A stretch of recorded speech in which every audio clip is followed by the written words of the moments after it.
Shalom, Tuhan menyertai setiap kita di dalam kasih-Nya yang tidak pernah berubah.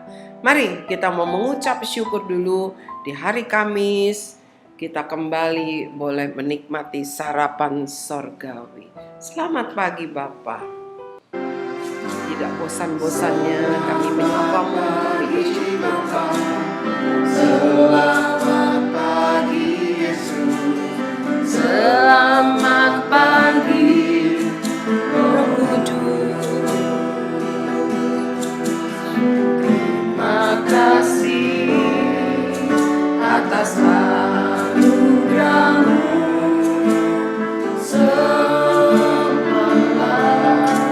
Kau berlalu, Ku memuji,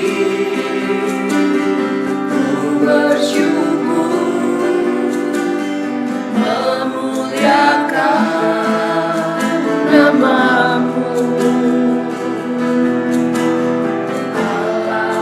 Allah Bapa, Yesus Kristus Tuhan yang mengasihi setiap kami. Kami bersyukur buat pemeliharaan-Mu hari-hari yang berlalu. Banyak kesulitan, banyak air mata, tetapi lebih dari semua itu, sukacita-Mu tidak pernah jauh dari hidup kami.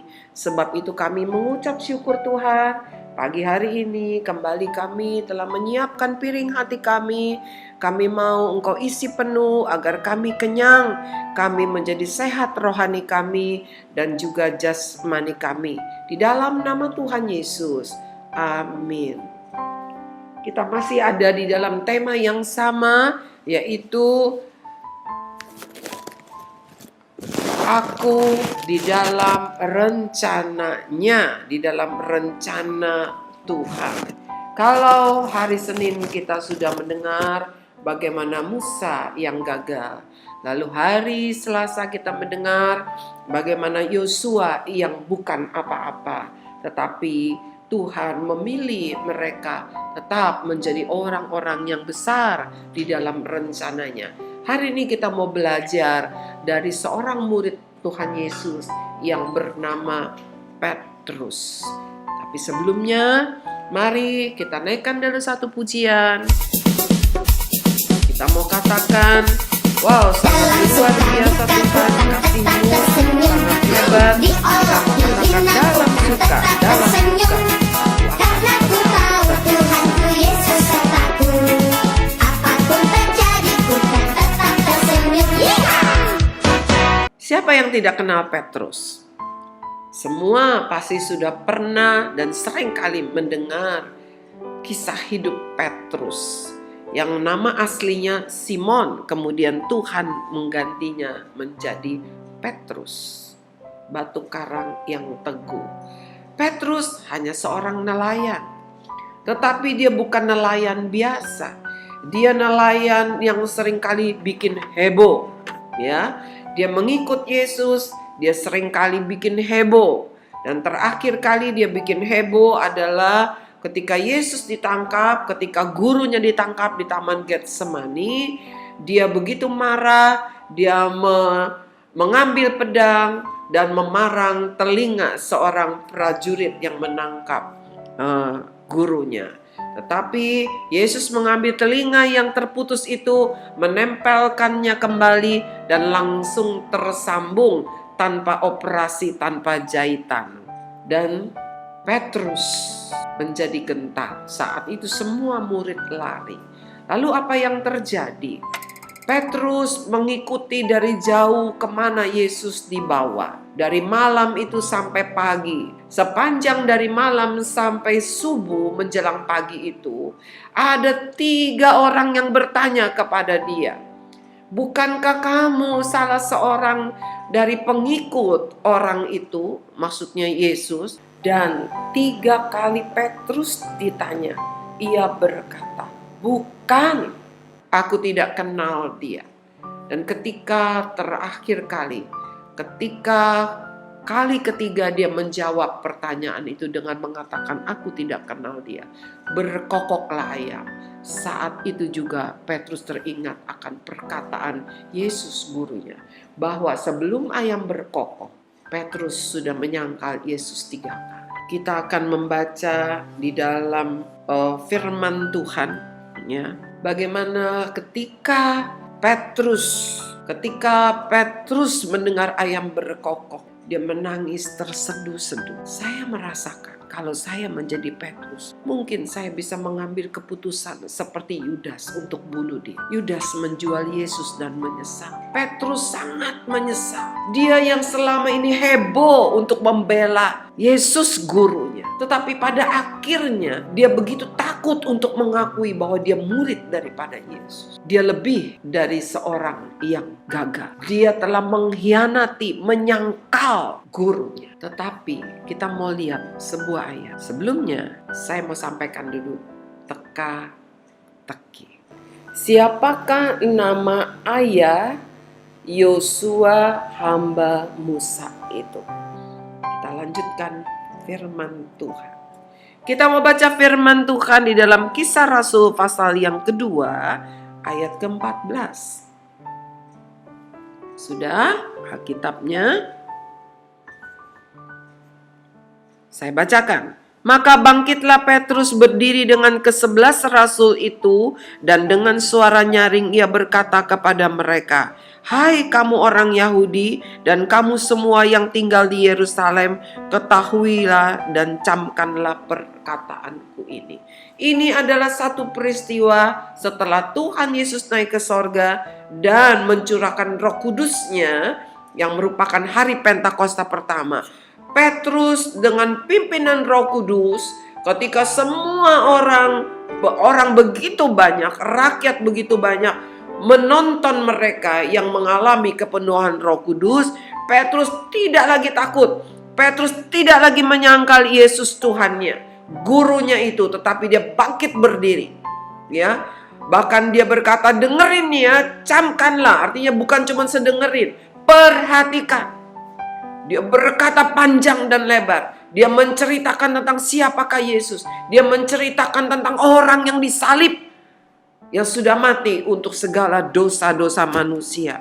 Kemudian kita mau lihat apa yang terjadi setelah dia berkhotbah, berbicara panjang lebar. Di ayat yang ke-41.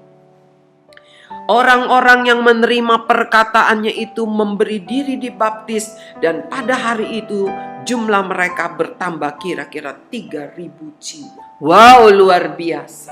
Petrus yang dulunya begitu menyangkal sebagai pengikut Kristus. Petrus yang menangis terseduh-seduh ketika Yesus berpaling melihat kepada dia setelah dia menyangkalnya 3 kali. Tetapi saat ini kita membaca, dia berdiri tegak di depan orang banyak, menyampaikan kebenaran, berita Injil Yesus Kristus Tuhan, dan 3.000 orang boleh bertobat menerima Kristus Yesus Tuhan.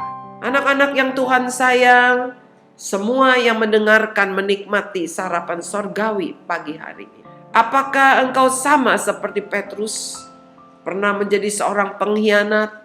Pernah menyangkali Yesus Tuhan di dalam hidupmu lewat perbuatanmu, sehingga banyak orang menjadi tidak menerima Yesus Tuhan.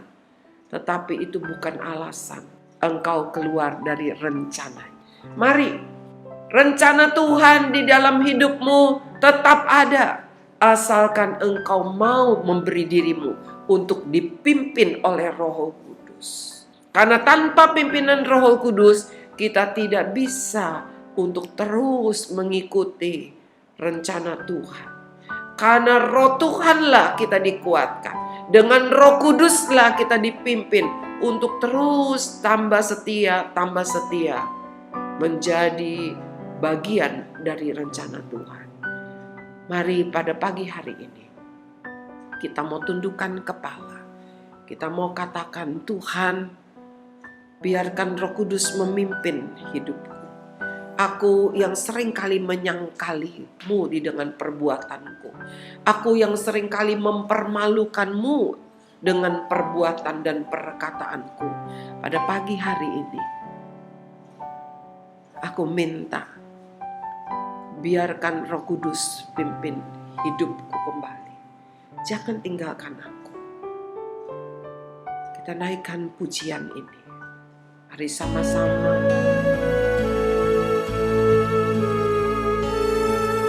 Ada suara yang begitu lembut, begitu manis memanggil engkau kembali. Seperti dia memanggil Petrus, Petrus, apakah engkau mengasihi aku? Saat ini dia memanggil engkau, siapapun namamu. Dia memanggil, apakah engkau mengasihi aku? Aku tahu engkau berulang kali menyangkal aku. Dengan perkataanmu, dengan perbuatan. Aku tahu ketika engkau berdusta. Aku tahu ketika engkau mencuri. Aku tahu ketika engkau malas untuk berdoa. Ketika engkau tidak percaya dan menolak aku. Tetapi rencanaku besar di dalam hidupmu. Demikian firman Tuhan. Jangan tolak dia yang memanggil engkau. Buka hatimu. Buka hatimu. Roh Kudus, masuklah.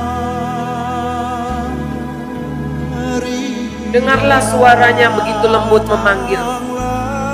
Datang. Kamu lelah karena kamu penuh dengan penyangkalan terhadap Kristus dalam hidup. Banyak beban dosa. Tetapi Tuhan katakan Tuhan mengasihimu dan Tuhan mau memakaimu. Biarkan hidupmu ada di dalam rencananya. Kamu telah tersesat, tetapi Tuhan menemukanmu dan Dia memanggil. Tuhan Yesus, inilah kami. Kami mendengar suara-Mu yang begitu manis, begitu lembut memanggil kembali kepada kami. Kami mau kembali kepada rencana. Kami, Tuhan, tidak mau lagi menyangkal dengan perbuatan dan perkataan kami, dengan hidup kami yang sembarangan. Mari ya Tuhan, inilah kami. Ampuni dosa kesalahan kami. Ampuni Tuhan segala perbuatan kami. Jangan biarkan kami kembali menyangkali. Kami mau belajar menjadi murid-Mu yang setia, menjadi saksi-Mu yang setia. Terima kasih ya Tuhan. Hamba berdoa untuk setiap anak-anak, untuk setiap keluarga demi keluarga. Banyak persoalan yang mereka hadapi, tetapi kuatkan mereka oleh Roh-Mu yang kudus, sehingga mereka tidak menyangkal di tengah-tengah kesulitan, tetapi mereka makin setia. Terima kasih ya Bapa, terima kasih Roh Kudus. Dalam nama Tuhan Yesus kami mengucap syukur dan berdoa. Amin. Tuhan Yesus mengasihimu. Suaranya tidak pernah berhenti untuk memanggil engkau kembali. Masuk di dalam rencananya. Tuhan memberkati, sampai bertemu esok pagi.